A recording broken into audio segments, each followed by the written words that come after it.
बहुत सारे लोग इस ट्रेडिंग की दुनिया में, इन्वेस्टमेंट की दुनिया में आते हैं एक ख्वाब लेकर कि चलो कुछ पैसा लगाते हैं और जैसे दूसरों की किस्मत चमकी है वैसे हमारी भी चमक जाएगी और हम भी इससे एक इनकम बनाना शुरू कर देंगे, जिसमें कोई बुराई नहीं है। राइट। बट सेबी ये कहता है या रिपोर्ट्स ऐसी कहती हैं कि 93% लोग जो होते हैं वो नुकसान करते हैं, राइट। 7% लोग फायदा करते हैं। आम आदमी डरा हुआ है, आम आदमी ये सोचता है कि सबका पैसा डूब जाता है, मेरा भी नुकसान हो गया था। ये नुकसान होता क्यों है? सही सवाल पूछा आपने कि सबसे पहले ये पॉडकास्ट में बता दूं कि आम आदमी के लिए है। आम आदमी को स्टॉक मार्केट में क्या करना चाहिए, क्या नहीं करना चाहिए, कौन से ऐसे रूल्स को फॉलो करना चाहिए ताकि वो उस 93% से एटलीस्ट बाहर निकल जाए। बिल्कुल राइट। उधर से निकल 7% में आ जाए। 7% में नहीं भी आए ना तो 93 से निकल सकता है। ऐसा बोलते हैं कि 93% lose money, 2 to 3% break even okay and 3% make money. तो एटलीस्ट 93 से निकल के ब्रेक इवन पे आ गए ना, नो प्रॉफिट नो लॉस, तो भी ये पॉडकास्ट काफ़ी सक्सेसफुल बोला जाएगा, माना जाएगा। राइट। सो पहले मानते हैं कि स्टॉक मार्केट में लोग लॉस क्यों करते हैं, कि जैसे आपने पहले बताया ना कि किस्मत चमक गई मेरी। तो जब आप किस्मत की बात करते हो तो आप लक की बात करें, उसमें फिर वो फैक्टर आ जाता है कि मेरे किस्मत में है कि नहीं। बराबर इसको अगर और वहीं पे किस्मत कहाँ लागू होती है, जैसे आप बोल दो कसिनो जाओ या सट्टा करो, गैम्बल करो, तो वहाँ पे किस्मत की ज़रूरत है। बट जब आप एक बिजनेस करते हो, बिजनेस में होता है system, process, people, money, returns, risk, ROI, RRR, ये सारे टर्म्स को अगर बिजनेस की तरह करोगे तो फिर ये बिजनेस बनता है। फिर 93% लोग लॉस नहीं करते। ओके फिर उसको सिस्टमैटिक किया जा सकता है। तो पहले तो ये समझना है कि ये भी एक बिजनेस है, एक प्रोफेशन है जहाँ पे आपको टाइम देना पड़ेगा। जैसे आप डॉक्टर बनते हो, इंजीनियर बनते हो, चार्टर्ड अकाउंटेंट बनते हो, 3 4 5 साल लगते हैं। उसके बाद आप अपनी दुकान शुरू करते हो, अपना कमाई शुरू करते हो। वैसे ही इसको भी अगर आप सीखोगे और समझोगे कि ये मैं अगले 3 साल तक मार्केट को समझने की कोशिश कर रहा हूँ, 3 से 4 साल में बोलता हूँ, क्योंकि 4 साल में क्या होता है कि एक मार्केट पूरा एक साइकिल घूम जाता है।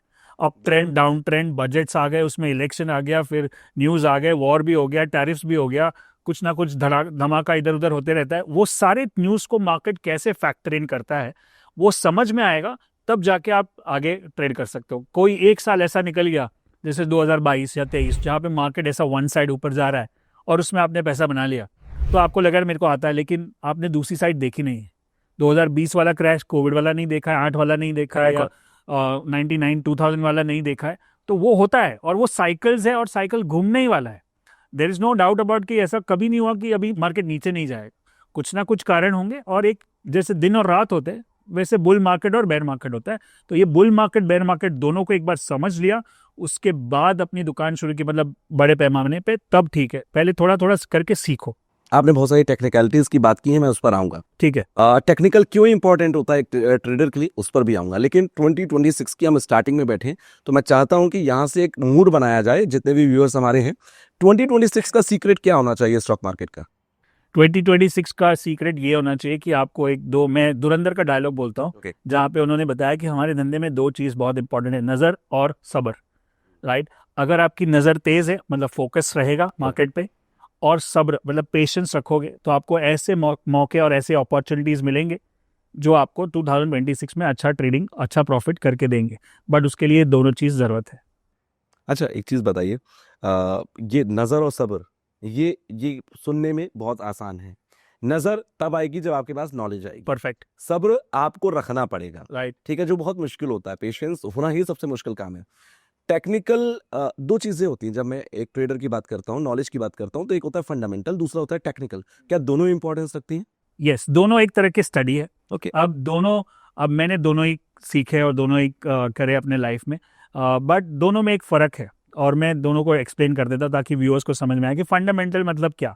फंडामेंटल एनालिसिस, कोई एक कंपनी का अगर मुझे फंडामेंटल करना है तो मुझे उसके कंपनी के बैलेंस शीट से लेके, रेशियो से लेके, P&L स्टेटमेंट से लेके, मैनेजमेंट कौन है, प्रमोटर कौन है, उनके एक्सपेंशन प्लान क्या है, उसके कॉम्पिटिटर्स कौन है, उनके ग्लोबल पॉलिसी के हिसाब से क्या फर्क पड़ सकता है, ओके। और ऑयल का भाव ऊपर नीचे होगा तो क्या फर्क पड़ सकता है, डॉलर के भाव के ऊपर नीचे से भी फर्क पड़ता है। तो बहुत सारे फैक्टर्स है फंडामेंटल में, और उसके लिए चलो एक तो है बहुत सारा डेटा है, और डेटा मिल भी जाए तो डेटा निकालने को टाइम लगता है, तो टाइम भी चाहिए, डेटा भी चाहिए। तीसरा सबसे इंपॉर्टेंट चीज़ कि समझो मैंने आपको डेटा दे दिया सब कुछ, और टाइम मैंने आपका बचा लिया, डेटा भी दे दिया। तो तीसरी जो चीज़ है जो ज़्यादातर लोगों के पास नहीं होती है, वो है काबिलियत। मतलब उस चीज को एनालाइज करने का उसका जो स्किल है वो किसके पास होगा। एक डॉक्टर को या इंजीनियर को मैंने फंडामेंटल दिखाया तो वो क्या कर लेगा, बट एक फाइनेंस जो स्टूडेंट है या सीए है या चार्टर्ड या सीपीए है या फाइनेंस एमबीए है, वो उसको एनालाइज कर पाएगा। तो फाइनेंस का बैकग्राउंड होना जरूरी है अगर आप फंडामेंटल में हो तो। But compare to that technical जो हम ज़्यादातर करते हैं हमारे प्रोग्राम्स में, वो उसमें क्या है कि जो ये सारा डेटा है जिसको बोलते हैं कॉज, कारण है, उसके वजह से ही तो मार्केट चल रहा है। कंपनी कुछ काम कर रही है तभी तो उसका भाव है।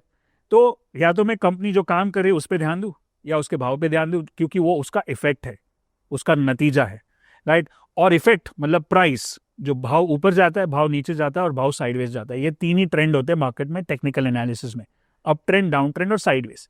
अब ये तीन ट्रेंड को मेरे को परखना है मेरे based on the tools and techniques, बस उसी से मुझे ट्रेड करना है। अगर ऊपर जा रहा है उसका मतलब है कि फंडामेंटल सही है, नीचे जा रहा है मतलब फंडामेंटल में कुछ तो गड़बड़ है, और साइडवेज जा रहा है मतलब कुछ नहीं हो रहा है, मतलब कुछ नया डेवलपमेंट नहीं हो रहा है, वहीं पे है।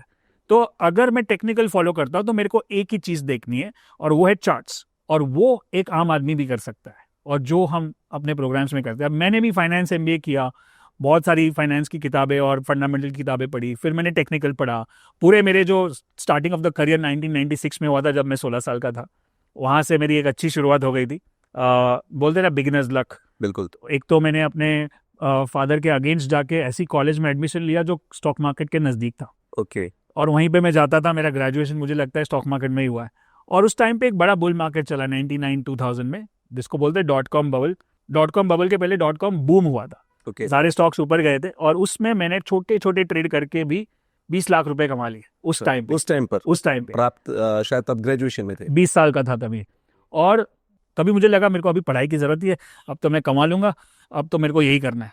बट बाद में हुआ क्रैश .com बबल, और तब पता चला कि इतना आसान नहीं है, जो कमाया था वो भी गया, ऊपर से गया। फिर मैंने सोचा कि चलो कमाया मतलब कुछ तो दम है, बट गवाया उसके पीछे मेरे पास नॉलेज नहीं था, रिस्क मैनेजमेंट नहीं था, प्रोसेस नहीं था, कुछ नहीं था। तो मैंने बोला इसको हम सीखेंगे। तो मैंने फाइनेंस एमबीए किया, तो फाइनेंस का भी नॉलेज लिया, फंडामेंटल का भी और टेक्निकल के भी। Between 2001 and 2007 I must have read 400 books on stock market. और तब जाके कुछ समझ में आया कि टेक्निकल क्या होता है, फंडामेंटल क्या होता है, और कौन सा आसान है, कौन आदमी कर सकता है। और उसी के बाद हमने अपना इंस्टीट्यूट शुरू किया 2008 में, और मलकानजू की शुरुआत तब से हुई। सर टेक्निकल की आपने बात की कि टेक्निकल अगर आपको आ गया तो फंडामेंटल की जरूरत नहीं पड़ेगी, क्योंकि फंडामेंटल हर किसी के बस की बात नहीं है। टेक्निकल सीखना सबके बस की बात होती है। यस, मुझे भी पहले ऐसा लगता था कि शायद सब ना सीख पाए जब हमने शुरू किया था, बट लास्ट 18 साल से हम लोग सिखा रहे, और उसमें ऐसे ऐसे स्टूडेंट्स हमारे पास आए जब मुझे डाउट होता था कि ये भी सीख गया, ये भी कर सकता है। बहुत सारे लोगों को तो कंप्यूटर चलाना नहीं आ रहा। हाँ, और उसके बाद मुझे लगा, अभी जैसे हमारा प्रोग्राम का नाम ही बन गया एनीबडी कैन ट्रेड। अच्छा। कि ऐसे लोगों को, उबर ड्राइवर, किसान, security guard, lawyer, doctor, engineer, chartered accountant, home maker, ये सारे लोग हमारे यहाँ से सीख के गए और काफ़ी अच्छा ट्रेड कर रहे हैं, जो सिस्टमैटिकली कर रहे हैं। तो अब मतलब टेक्निकल कोई भी सीख सकता है, उसमें कोई दो राय नहीं, क्योंकि बहुत आसान है। अब आसान बोल जाते हैं तो ये एक होता है इजी और एक होता है सिंपल। सिंपल और इजी तो है, बट इम्प्लीमेंटेशन कभी कभी मुश्किल हो जाए। वहीं पे हमारा काम दूसरा जो शुरू होता है वो है माइंडसेट का, और उसी के बारे में मेरे को डिटेल में बात करनी है, क्योंकि टेक्निकल तो मैं अपने वीडियोस में, अपने यूट्यूब चैनल पे बहुत मैंने वीडियोस बनाए, कुछ 1000 से ज़्यादा वीडियो है, 1 मिलियन से ज़्यादा सब्सक्राइबर है, और मेरी सारी स्ट्रैटेजीज बेसिकली फ्री है, ऐसा कुछ छुपा के रखना कोई चार्ज नहीं करते आप। वो वीडियोस फ्री है, कोर्सेज है हमारे। हाँ। बट आप वीडियोस देख के भी कर सकते हो, और आपको लगे कि इससे आगे डीप में जाना है, मेरे को हैंड होल्डिंग चाहिए या कोचिंग चाहिए, तो फिर तो आपको एडवांस कोर्सेज की तरफ जाना होगा। हाँ।